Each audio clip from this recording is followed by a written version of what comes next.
about this work session of the City Council, and I'm going to immediately turn it over to Julia. And I'm going to immediately turn it over to Doug Gabbard. Yeah, you know, whatever. With FCS Group. He is working on our Park SDC analysis and methodology, and he's going to share with you what he has found and see if you have any questions. Well, good evening, everyone. I'm so delighted to be out of the office and behind, not in the front of the Zoom camera anymore, that you can really call me anything you like, and I'll be very happy to answer to it. My goal tonight is to talk to you about Parks SDCs, and this is kind of the list of things we'll go down. We'll talk, give you some basics about SDCs and what they are and what they're used for. We'll talk about what you're currently charging for Parks SDCs, and then immediately jump to what we propose you can charge. And why do I say can? I'll explain more about that later. Then we'll drill down on how we arrived at those numbers, and then we'll go into the details about what are all the moving parts of when you calculate SDCs, what goes into them. And yes. Before you go on any further, we're live on YouTube, right? So this is able to be watched. Could you explain for the community what SDCs are? I will be explaining. Oh, perfect. Okay, yes. Great. We've used the term a couple of times. I just want to make sure everybody understands. All right. Yeah, I will definitely do that. Then we'll talk about the projects that make up your cost basis and how we divide those into two lists. We'll again repeat the calculated SDCs that we've calculated. That was repetitive. We'll make some comparisons, talk about the funding plan and next steps. So what are SDCs? They are system development charges. They are one-time charges, and they are not ongoing rates. Nobody ever gets a monthly bill for system development charges. They are charged at the time of development, sometimes redevelopment if there is sufficient intensification. They are available only for 5 services under Oregon law: water, wastewater, stormwater, transportation, and parks. Different states, different rules. So that's for Oregon. SDCs are for capital only, both in the way that they are calculated and in the way that they are spent. An important thing is that the way you calculate SDCs that end up in this document that you've all read and memorized and loved, this document also governs how you can spend your SDCs once you collect them. SDCs can include both an existing and future components, and I'll say more about that in a moment. SDCs are for system facilities. In other words, when you pay SDCs, you are paying for sort of a share of the total system. You're not paying for individual projects or assets that are located next to your place. It's a share of the system.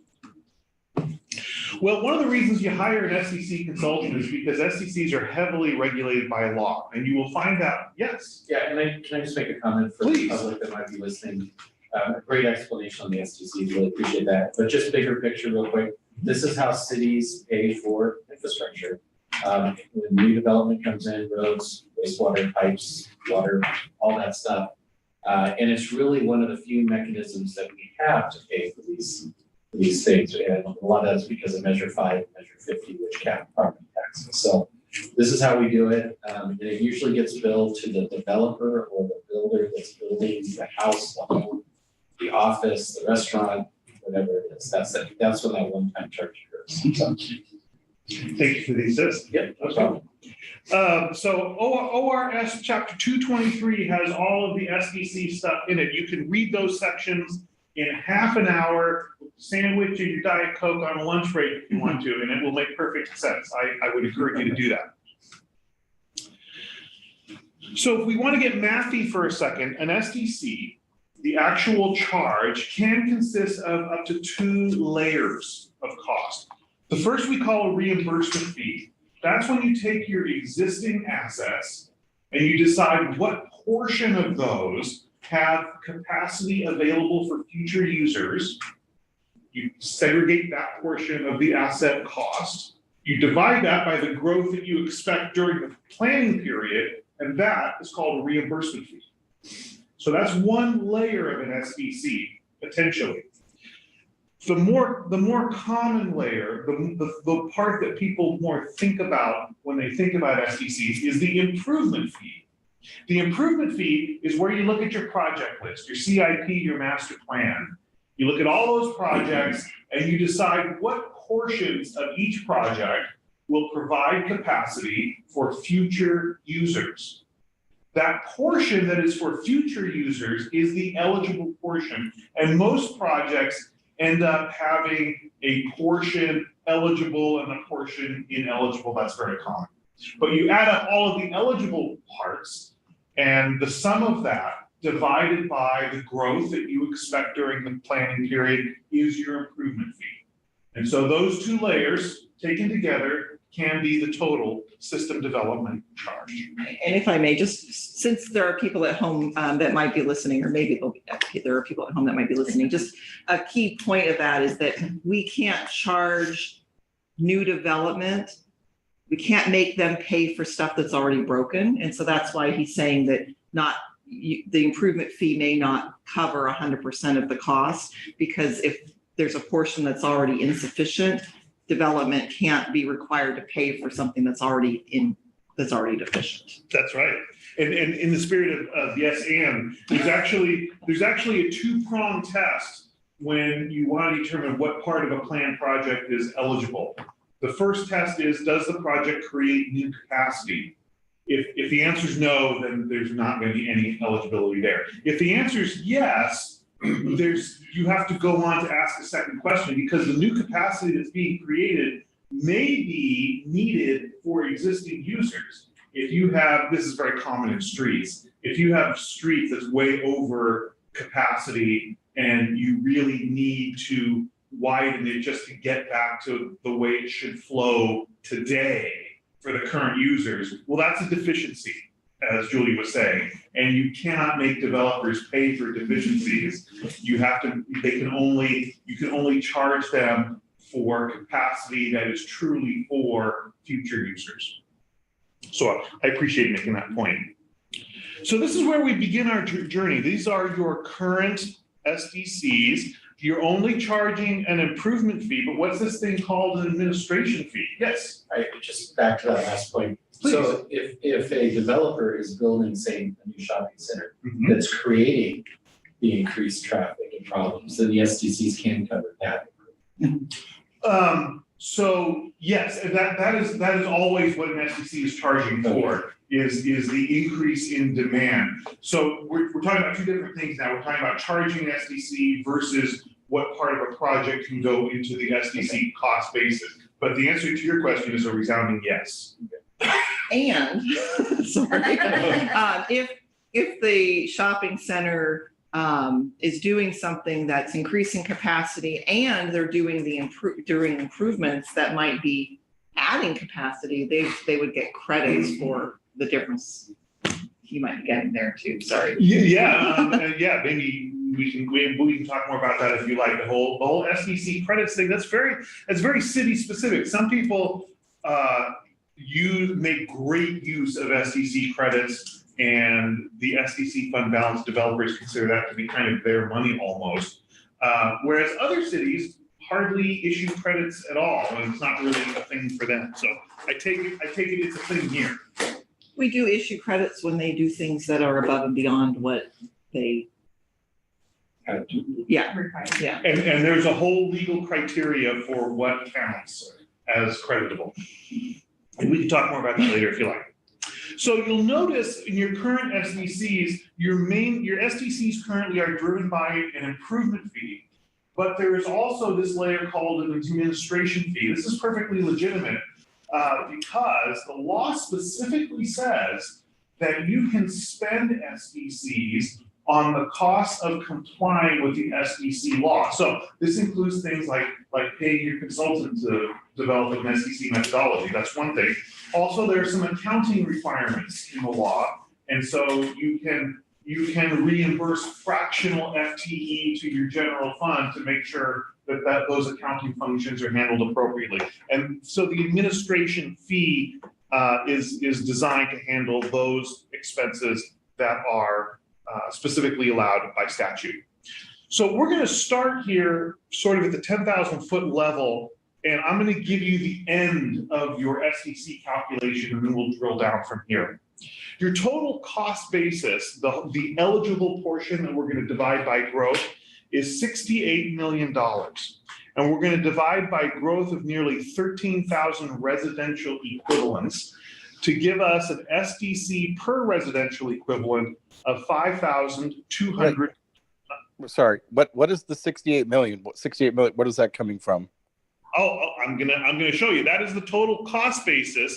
It's driven by your project list. In your parks plan. So this is the cost of everything in our parks plan? Not exactly. It is the eligible cost. But the eligible cost of every project in our plan. Yes. So Okay. things that aren't that. So we went through, Doug, the master plan and looked at projects that were not adding capacity. And those are, and Doug will explain it more. The other Doug will explain it more. But those were taken out of that eligible cost. So there's quite a few projects within the Parks Master Plan that are just projects that are identified that support the existing community. And the 68 Gotcha. million Yep. is, Okay. I didn't know at all where the 68 million number came from. So it came from the Parks Master Plan. Okay. Thank you. Yeah. but you won't find that number in the Parks Master Plan. It was analysis.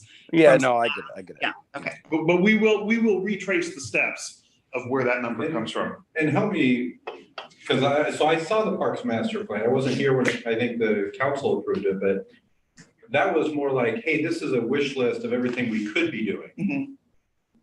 Right? So it's not a, hey, we're doing this stuff, right? It's a, here are a list of things that are potentials for the future direction of the city, right? It's not a promise to the community, here are the 50 things we're doing in the next 20 years. It's, how do I, It's not a promise. it's not a promise, but it's more than a wish list, less than a promise. Statement of Aspirational. Yeah. Okay. So this process is all about how do we fund those Right, projects. right. Yeah, because I remember there being a huge price tag and us being very concerned on the planning commission of getting that list out there and people thinking, oh, this is the commitment that we are doing this. And so I'm just Yeah, clear that it's- that didn't happen, right? No, they're exactly, but Okay. this process is about identifying what the SDC rates should be.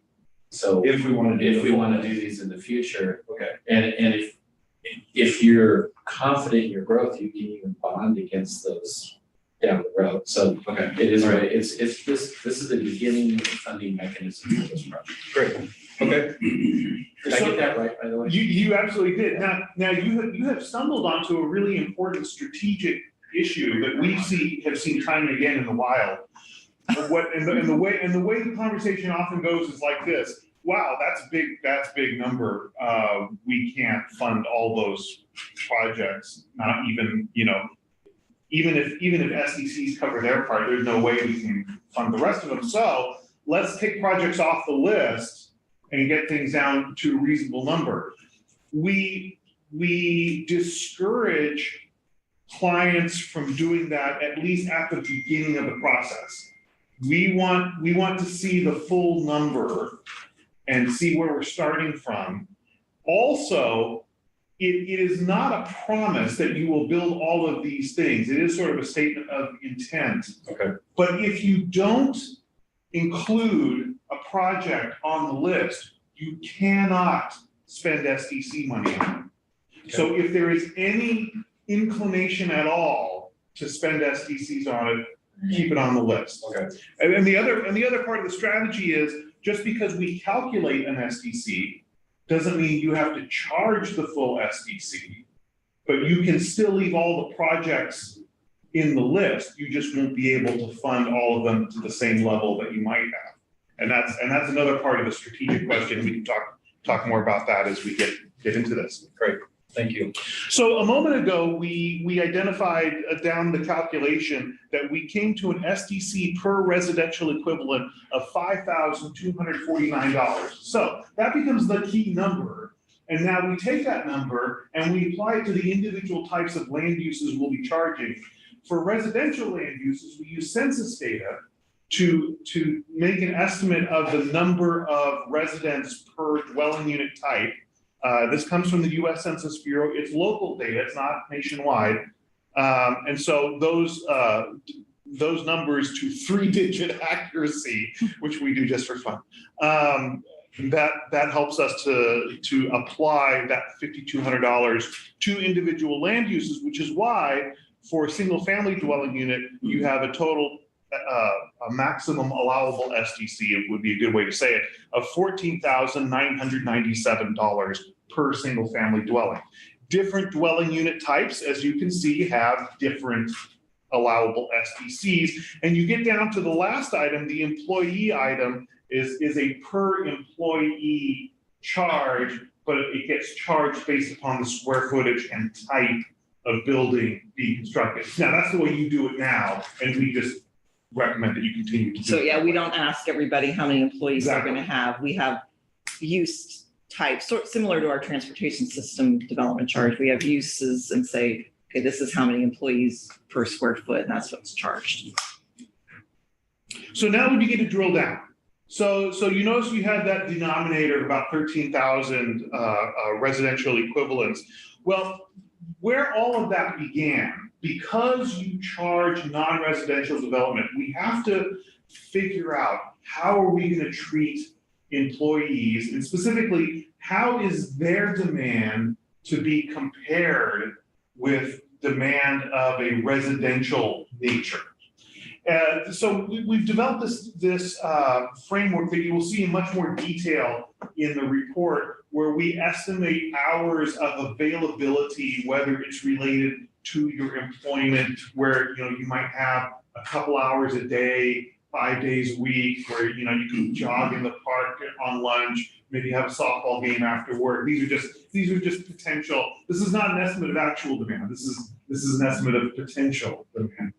Whereas if you're a resident, you're going to have much greater opportunities, more hours plus weekends. You're going to have much more opportunity to enjoy the park facilities. Well, all of this analysis, when we add census data to how many people are actually in these various categories, we end up down at the bottom line here with a residential equivalent. And what this bottom line on this slide is telling you is that each employee, the park's demand of each new employee is equivalent to about 1/10 of a new resident.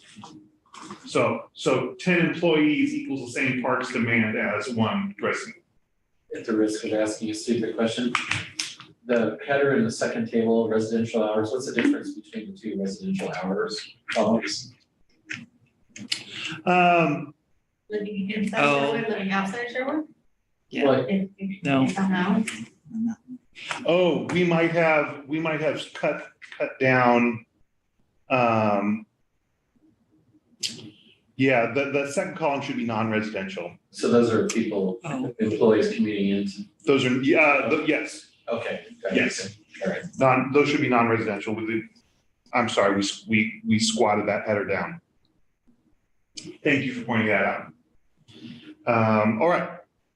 So the result of all of that is that one employee is about, or one employee is about 1/10 of a resident, and that allows us then to make apples to apples comparisons and to have one combined growth figure.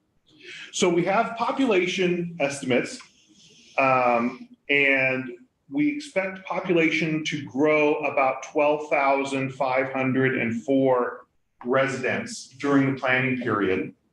If employment, and this is kind of an assumption, but if employment remains proportional, so if employment grows at the same rate as population, then we will expect another 4,160 employees to join us during the planning period. But that's when we apply that 0.109 number to that. And that's where you get the 464 residential equivalents. So the total residential equivalents at the bottom is, laser pointer would come in handy here, but I don't have one. Is the 12,900, oh, thank you, Vanna. 12,958 at the bottom right is the sum of 12,504 population and the 454 residential equivalents of employees. And so that all adds up to the 12,958 that you saw a moment ago, that everything is being divided by when you calculate your SDC. How did you project the employees? Proportionate to residential. So we had census data, and it's a really cool website run by the census data called On the Map, and it gives you all kinds of very cool stuff. Okay, so we had employment at a fixed point in time, and then we escalated it forward based on the same growth rate as population. Oh, so it's an employee per resident, basically. Well, that's right, and it's an assumption, right? I mean, because those two things may not. Yeah, we don't have to spin on that. I was just curious because in other arenas, we're really focused on economic development and bringing more jobs, so we'll probably keep that number, but that's it. Yeah, but if you intend for those to get really out of sync at some point, it might be worth taking a more sophisticated approach to estimate them. So, yeah. Or do an SDC methodology update in a few years if things change, right? What a wonderful idea. I wonder if we could get someone to Does do that mean we that. have to pay the consultant more though? No, it's guaranteed for 5 years, right? Yeah. I didn't see that part in the contract. Sorry. Right. Well, now we're going to look at the projects. We're going to look at the projects that go into that big old cost basis number. And we're going to divide your projects, all of your master plan projects, into two groups. The first group is expansion projects. That's what we're looking at here. Expansion projects are those projects that explicitly add capacity in the way that we are quantifying capacity. Now with parks, a very typical way to quantify capacity is acreage. Acres of parks, you can define your level of service as acres per 1,000 residents. These are things you may have heard before. Parks planning has gone way beyond those measures into far more sophisticated ways of quantifying park usage. But for purposes of charging developers their fair share, it's still perfectly appropriate, transparent, easily used, and understood. And so we keep using it. So what we're seeing here is that there is your level of service right now is we actually don't have it on here. But in the future, Currently, but that's needed. that's right. Yeah. That's right. So you are going to be you have a new quantity needed of 40.68, but your quantity planned is 52. So the point of the top part of this is that you're going to be building slightly more park facilities than you technically need for level of service purposes, but not much more. So what this means is that based upon your future level of service, you are going to have an eligibility of 86.48% for all projects that add acreage. Because we know what acreage they're going to add. And so based upon in aggregate of how much you will have in the future based on, as opposed to how much you will need, each of those projects add 86.4% of their cost to the cost base. So you see those four projects, 86.48% of each one is eligible to be included in the cost basis, which gets you down to $38 million for this list. Now, this is just one of two lists. The second list is kind of a recent development in the history of setting Parks SDCs. In years gone by, the analysis of your SDC cost basis would have ended with that list I just showed you. But we've had a lot of customers over the last few years say, hey, we're landlocked. We can't plan on acquiring more land. It's too expensive, it's not available. But what we're gonna do is we're gonna really make some improvements in our existing park footprint And we're gonna add amenities, and we're gonna make it usable to more people. So we're not gonna add acreage, but we are kind of adding capacity to make it available for more users. And so we had to figure out what to do with that. Well, what we did with it is what you see in front of you here. So we have, this is what we call the infill list. This is our projects that don't add acreage, but they do add amenities. And you will notice that with only one exception, every single project on this list has an eligibility of 37.89%. So you're probably dying to know, where did that 37.89% come from? The answer is, that is the portion of your future population defined broadly as residential equivalents. That is the future, that is the portion of your future population that will be new, that isn't here yet.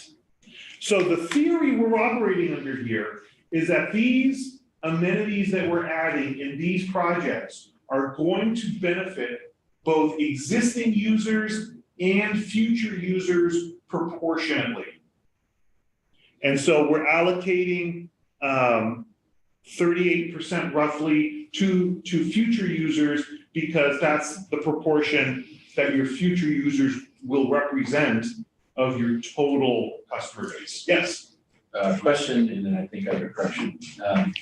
How do you account for construction cost inflation? So, you know, because we've seen over the last 5 to 6 years about a 7% a year increase in construction costs. So a project that's 15 years out, it might be 5 million today, but 9, 10 million. It definitely. 15. So how do you account for that with the SDCs? With SDCs, it's easier than if we were doing rates. If we were doing a park utility fee, and we were going to charge that kind of rate to fund these capital projects, we would need to make some estimate of what year was this going to be funded, and then we would need to choose an escalation percentage, and we need to ramp up the cost for however many years we need to, and then collect rates that met that escalated cost. With SDCs, it's actually a little easier, because you don't escalate the cost or the project cost, you actually escalate the SDC itself. And we already do that. We have, By how much a year? it varies. It's, you guys passed a resolution a few years ago. It's based on, you know, I can't remember, a certain month or year average based on construction costs and those types of things. I can pull that, I can get that for you. Yeah, we went Yeah. to the meeting, I just want to make sure we're accounting for it. And then I think on the pedestrian undercrossing, at 6.4, the numbers I've heard from ODOT are 40 million for that. And the pedestrian bridge, I think we're currently at 13 million, correct? Well, I don't know that I've gotten anything firm on the pedestrian undercrossing. I think I can't remember where that number came from. It's very specific. I think that's the number that was put in the transportation plan, like decades. Well, it's higher than the number that would have been in the transportation plan, but we had an engineering meeting with Jason. He's looking for some of these Okay. items for that, so. So yeah, I guess if we have numbers that are more accurate but not adopted, where does that fall into the list? So adoption itself doesn't matter, because you're going to adopt this list. Okay. You do need an adopted list, but you can adopt it as part of this process. So we're not worried about that. So yeah, we can work with staff. Okay. If changes need to be made, we can do that offline. The numbers that you see in front of you have been rinsed a couple of times, but costs are always shifting, aren't they? And so. So I apologize for one last question. Sure. That's quite all right. We'll hold it to it. So those two projects I just mentioned, they're not started. We're doing engineering on one and some preliminary work on the other. So they're not existing facilities that are being expanded, they're new facilities. Can you bank against that? So for instance, we're going to build this new pedestrian bridge. It's going to in future service Sherwood West and all these different areas, and have SDCs pay that back at a higher eligibility rate? I guess is the question. If I understand your question, it's hard to do that with predictability. So every SDC analysis is a snapshot in time looking forward. And there's absolutely no respect for any intentions you had before or what your previous SDC methodology might have said. So here's what could happen. So this project, any one of these projects on your list, and this is true of expansion and infill, any project in your improvement fee. It's planned, it's on the improvement fee, we're going to collect SDCs with that as part of the cost basis. So we pass that. We start collecting SDCs, there's some dollars rolling in. It's a few years later now. We've actually started construction on that project. Maybe it's done by now, or maybe it's just in process, it doesn't really matter. But now it's time to redo your SDCs. When you redo your SDCs, we're going to look at that project not as a future project anymore, but as an existing asset. And as an existing asset, we're going to ask the question, what capacity is available for future users? And for parks, that question gets answered on a level of service basis with acreage. So if a project contributes to acreage where there is available capacity, then there's a possibility of putting that in a reimbursement fee. Now, the projects you see in front of you are on this list precisely because they don't add acreage. If they did add acreage, they would be on the other list, and they would probably have a higher eligibility percentage. So once these projects turn dirt and get constructed, I would not expect to see any of these popping up in a reimbursement fee as part of the existing asset cost base. Okay, I mean, that's the letter of the law. It's unfortunate. It is. Well, it discourages you from building capacity for future growth. You know that's going to happen. Well, it discourages you from counting on SDCs beyond one cycle of methodology. But I'll tell you where this gets even crazier. The law allows you to pay for debt service under the same circumstances that you can pay cash project costs. So when these things are on these projects are in your improvement fee, and you can spend improvement fee dollars on the actual construction, pay cash for it out of your SDC account. But you could also pay debt service for this construction up to the eligibility percentage for that project. The law doesn't care. The law cares about the project. The law doesn't care about the method of financing. But if you pay debt service and then redo your SDC calculations and the project falls off the improvement fee list, you can no longer spend SDC dollars. That's a trap. It's a law that it may be evidence of a law that wasn't completely thought through. Not all law is well written, but that is an artifact of the letter of the law. Okay, thank you. I'm just doing a time check. We've got about 10 more minutes. Yep, sorry. Oh, no, we're warning him. I'm sorry. I need to be warned. So this is now we're bringing it all back together again. So those two lists added up to the 68 million that you see here, and now you have a little more context for understanding how this division gets done and how it gets applied to the various land uses. And for all of these, I've put down some page references for you to go to your report and see some more detail. So where would this put you? We hate comparisons because every city is different, every system is different. But we know people like to see them. So this would rocket you guys, if you implemented the full fee, then this would put you in pretty rarefied air. And so we want to let you know about that. What's more important to us is the idea of the funding plan. Because this sometimes gets forgotten. It has at least one case I remember. Even if you charge the full SDC that we have calculated for you, the revenue that you will earn from that will only get you $68 million in revenue, but your total project list, including all the ineligible parks, is 125 million. 126 if I can round. Mhm. So that means that you still have to find another 58 million, even if you charge the full SDC.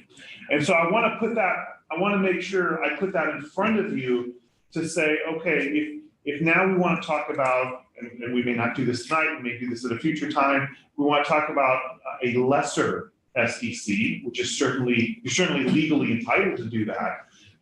But that 58 million now gets more and more and more the lower that you go with your SDC. And so that's what we want to make sure you're aware of. So Yeah, it might be helpful on the last chart, the page with the comparisons to the other cities. Can you go back to that real quick? See, Yeah, it might be helpful to understand when each of these other districts or cities, if you will, last updated their own SDCs, and they may be doing it again soon as well, right? So that to me is good context for this. Yeah, and Doug, my comment on this was, you say we're in rarefied air. Those are our neighbors, right? It seems like we're right in the middle of the pack with the people that are right. Currently, The as current. proposed, we'd be, Yes. yeah. I missed that. That's what I meant. Yeah, Okay. so yeah, as So we would be the proposed. highest of our area. I think that's pretty typical when you go through this process. Oh, yes. Because you're resetting from something that was Yeah. years and years ago. Oh, yes. Although the information is not readily available, just based upon my experience in taking folks through this process, it is pretty common not to adopt the highest that you can. So this is why I make sure I say you're not legally required to charge the full SDC. A lot of folks don't. We just ask as your consultant that you have your eyes open about where's the money going to come from, if you make that choice. And if we did adopt it, and we're at the top of the pack, then it would make, possibly cause businesses and such to not want to build here. Is that? Probably less, well, maybe businesses, but that's less likely because that fee is so much smaller, but it's the housing. Yeah, housing. They will tell you that. I remember hearing it. But I also, one of the things that people say is they love the amenities of Sherwood and the parks and the trails and all that. And I would expect that people know that they need to pay for that stuff, right? I mean, that's kind of one of those things that we're getting less house in Sherwood because of these amenities, and we're willing to pay for it. Is kind of what that also reads to me. Mm-hmm. Well, frankly, it's a symptom of our whole property tax system as well. Yeah. Unless we want to go out to the public and do a levy or a bond. Right. This is literally a few ways, if not the only way, we can pay for infrastructure. So that's why SDCs are so high. I would also guess that when we updated this the last time, we were probably right up to the top. Yeah. Yeah, historically, everyone we've been the highest and over time, people have caught up and surpassed us. And so, yeah, it would be So it's interesting. probably time for some of them to be updating as well. Maybe, yeah, I think that'd be interesting to see when they last updated theirs. And I do think the number per employee is, I'm just looking, McMinnville is quite a bit higher, but others are, we wouldn't be too far over them, but it's definitely not encouraging you to have more employees necessarily, but it's still, relatively speaking, a pretty small amount. And Compared to we residential. have to, let's say we say, hey, we're fine doing it on the single and multifamilies. we would like to cut it in half for employee. Is that legal to do? We don't have to Yeah. charge the full amount. But you have to charge everybody, that's, I kind of asked you Yeah, that. that's right. Everybody So- the same. What I would advise you to, so the way I want you to couch this is I would want to have you make some kind of finding or come to some consensus about, okay, did we get the equivalency wrong? And do we need to adjust the equivalency? Because that's totally legit. And we can make that adjustment and then see how it flows through Right. the whole model. Another totally legit choice is to say, we just find that non-residential development is not really a big driver of parks demand, and just decide not to charge non-residential at all. That's totally legit. However, if you want to charge non-residential, then you have to come to some reasonable equivalency and then apply that consistently. Okay, but we couldn't do an incentive to say, we want businesses here, so we're not gonna charge this full amount for the next 5 years or anything? I thought there were. There's other ways of handling that. Okay, all You right, can have- I withdraw my question. You can As long have as we're not grants, painting it you to can a have a corner. grant that would Yeah. offset. Yes. SDC. Now, if you bring money to the table, you can do kind of Okay. whatever you want. Yeah. All right, I just don't want to be painted into a corner of that. That's fine. Okay, fair enough. Okay, so let's wind it up here. Next steps, public hearing at which you can do whatever you want. You can adopt full SDC. You can phase in the SDC, which can be a great compromise because it helps the development community with short-term projects that they may have in their pipeline or get kind of nervous about when we talk about hiking SDCs, but then preserves your revenue in the out years. Yeah. So that phasing can be a really good strategy. Or you can just make permanent discount and just adopt a lesser SDC that would calculate. You're free to do that. You're free to do nothing. That's completely up to you. I certainly would suggest doing your annual process of cost indexing. That's a best practice. I would continue doing that, and that will hedge your price risk. And I'm going to stop here, and I'm going to entertain any questions you may have. If there's time. If we were to do entertain the adopt the phased in SDC, somebody would bring us some suggestions or show us what that would look like, or what would we say? We want to phase it in out after 3 years or 2 years? Or? So the most there's an infinite number of ways to do it. So here are the main levers. How many years do you want to go? And the most typical ones, 3 to 5 years. Then the second question is how high do you want to end up? Do you want to end up at the full SDC? Do you want to end up at 75% of the SDC or whatever? So number of years, what's your terminal value, and then the rest of it is just addition. Okay. Is this all stuff, Julia, we would discuss in the hearing, or do we need to? Well, I think it would be helpful to know questions you have, and I've written some of them down already. I think that it would need to be discussed before a hearing, just so that you know what you're presenting. I would prefer another work session, especially if we can make some instructions as well. And then strategize on the adoption side of this.